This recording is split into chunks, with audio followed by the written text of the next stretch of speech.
Hi friends, welcome back to my channel Savvy Learner. In the video நம்ம பார்க்க போறது 11th accountancy தான் பார்க்க போறோம். CBC syllabus chapter 12 bank reconciliation statement தான் பார்க்க போறோம். So far நம்ம 12 chapters நம்ம பார்த்தாச்சு. So ஒவ்வொரு சாப்டரோட லிங்க்குமே உங்களுக்கு டிஸ்கிரிப்ஷன்ல இருக்கு. So மறக்காம செக் பண்ணி பாருங்க. So இந்த bank reconciliation statement வந்து ரொம்ப இம்பார்ட்டன்ட்டான சாப்டர் தான். ப்ளஸ் கொஞ்சம் நம்ம அண்டர்ஸ்டாண்ட் பண்ணிக்கிட்டோம் அப்படின்னா இந்த BRS வந்து நமக்கு ரொம்ப ஈஸி தான். ஸோ ஃபஸ்ட் நம்ம பேங்க் ரீகன்சிலேஷன் ஸ்டேட்மெண்ட் என்னென்னு பார்க்கறதுக்கு முன்னாடி பேங்க் அப்படின்ற ஒரு சின்ன இன்ட்ரடக்ஷன் நம்ம பார்த்துடலாம். So what is bank? So bank அப்படின்றது என்ன? ஸோ எல்லாருக்குமே தெரிஞ்சது தான். It is a financial institution. Okay, bank அப்படின்றது என்ன? ஒரு ஃபினான்ஷியலான இன்ஸ்டிடியூஷனு. ஸோ அவங்க license to receive the deposits and make the loan. So என்ன பண்ணுவாங்க, நம்மளோட பப்ளிக்கிட்டேருந்து அமௌண்ட்டை ரிசீவ் பண்ணி ஸோ பப்ளிக்கு திருப்பி அவங்க லோனாக அவங்க ப்ரொவைட் பண்ணுவாங்க. இதுதான் பேங்க்கோட மேஜரான ஒர்க்கு. ஸோ இதில் வந்து நம்ம அக்கௌண்ட் இப்போ ஓப்பன் பண்ணணும்னா இப்போ எல்லாருக்குமே நமக்கு பேங்க்கில் ஒரு அக்கௌண்ட் நம்ம வச்சுருப்போம். ஸோ அடுத்தது பேங்க் அக்கௌண்ட் எப்படி ஓப்பன் பண்ணணும் அப்படின்னா ஸோ மினிமமான பேலன்ஸ் அவங்க வச்சுருப்பாங்க. ஸோ ஒவ்வொரு பேங்க்குக்குமே 2000 3000 அப்படின்னு சொல்லி நமக்கு ஒரு மினிமம் பேலன்ஸ் வச்சுருப்பாங்க. ஸோ சில அக்கௌண்ட்ஸுக்கு வந்து 0 பேலன்ஸ் அப்படின்னு கூட இருக்குது. ஸோ அது டிபெண்ட்ஸ் ஆன் நம்ம என்ன மாதிரி ஸ்கீமில் நம்ம ஓப்பன் பண்ணுறோம், சில எந்த மாதிரி பேங்க்கில் நம்ம ஓப்பன் பண்ணுறோம்.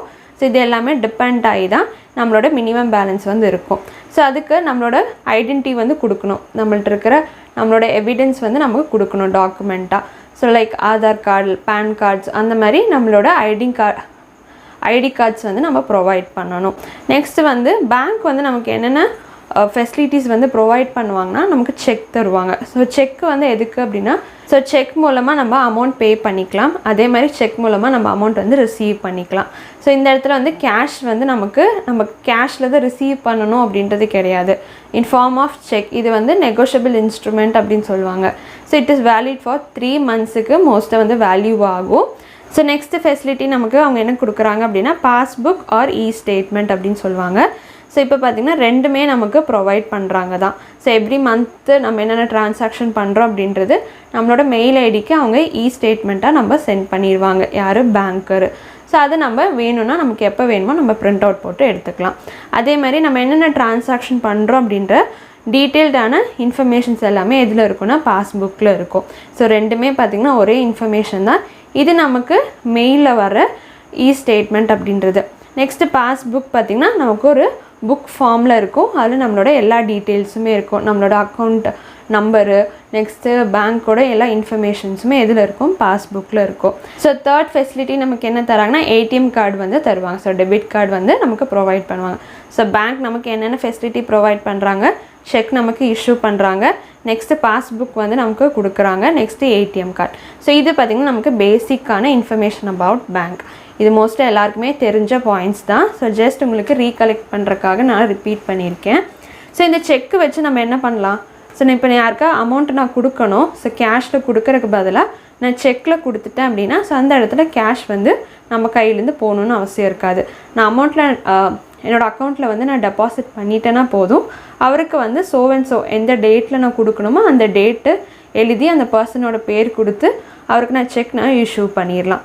அதே மாதிரி நான் யார்கிட்டையா இருந்து அமௌண்ட் நான் ரிசீவ் பண்ணணும்னா நான் கேஷில் ரிசீவ் பண்ணாமல் செக்லேயும் நான் ரிசீவ் பண்ணிக்கலாம். ஸோ இதுவுமே நமக்கு ஒரு ஃபெசிலிட்டி தான். இன்கேஸ் நான் வந்து அமௌண்ட் நான் வித்ட்ரா பண்ணோம், நான் டெபாசிட் பண்ணியிருக்கேன், ஸோ எனக்கு எப்போ வேணுமோ நான் போய் அமௌண்ட் நான் வித்ட்ரா பண்ணிக்கலாம். அதே மாதிரி எப்போ வேணாலும் நம்ம போய் அமௌண்ட் வந்து டெபாசிட் பண்ணிக்கலாம். ஸோ இதெல்லாம் வந்து சின்ன ஃபீச்சர்ஸ் இன் bank. So next important point பார்த்திங்கன்னா பேங்க்கில் என்னென்ன ட்ரான்சாக்ஷன்ஸ் நடந்தாலுமே 2 இடத்துல நம்ம ரெக்கார்ட் பண்ணுவோம். எந்த 2 இடத்துல பார்த்திங்க அப்படின்னா ஒன்று வந்து பேங்க்கில், இன்னொன்று வந்து பிஸ்னஸில். ஸோ நம்ம இந்த பேங்க் ரீகன்சிலேஷன் ஸ்டேட்மெண்ட் பார்த்திங்கன்னா நம்ம பிஸ்னஸ் ஓரியன்டாக தான் பார்க்க போகிறோம்.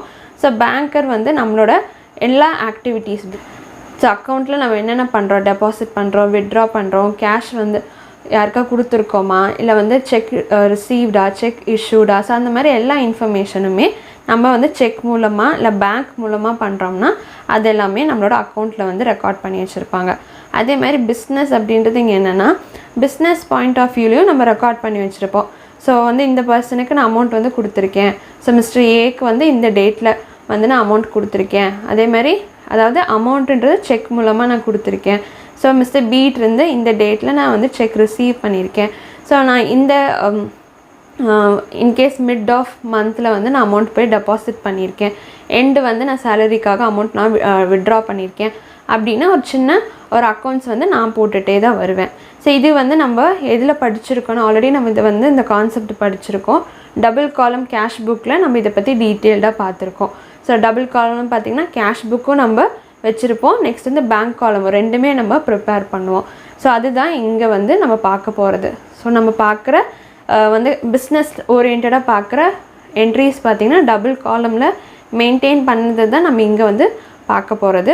ஸோ டபுள் காலமில் எந்த காலம் எடுத்துக்கோன்னா பேங்க் காலம் இருக்குல்ல, ஸோ ரெண்டு இடத்துலையுமே பேங்க் காலம் இருக்குது, ரெசிப்ட்ஸ் அண்ட் பேமெண்ட் ரெண்டுமே இருக்குமா. ஸோ அந்த டெபிட் சைடு அண்ட் கிரெடிட் சைடில் இருக்கிற பேங்க் காலத்தில் நம்ம என்னென்ன பண்ணியிருக்கோம், டெபாசிட்டோ இல்லை என்னென்ன பேமெண்ட் பண்ணியிருக்கோமோ அதெல்லாம் எல்லா இன்ஃபர்மேஷன்ஸை பற்றி தான் நம்ம இங்கே வந்து இந்த பிஸ்னஸில் மீன் பண்ணுறது. ஓகேவா. ஸோ நம்ம என்னென்ன என்ட்ரிஸ் போடுறோம் அப்படின்றது பேங்கர் வந்து ரெக்கார்ட் பண்ணுவாங்க. ஸோ பிஸ்னஸில் என்னென்ன என்ட்ரிஸ் என்னென்ன டிரான்சாக்ஷன் பண்ணுறாங்க அப்படின்றது டபுள் காலம் கேஷ் புக்கில் பேங்க் காலமில் இருக்கும். இது வந்து இந்த கான்செப்ட் நான் சொன்ன டபுள் காலம் கேஷ் புக் பேங்க் காலமோடது. இது வந்து எதுக்கு ரிலேட் ஆகும்னா பேங்க் ரீகன்சிலேஷன் ஸ்டேட்மெண்ட்டுக்கு ரிலேட் ஆகும். ஓகேவா. ஸோ இது உங்களுக்கு புரிஞ்சிச்சா, இது ரொம்ப ரொம்ப இம்பார்ட்டண்ட்.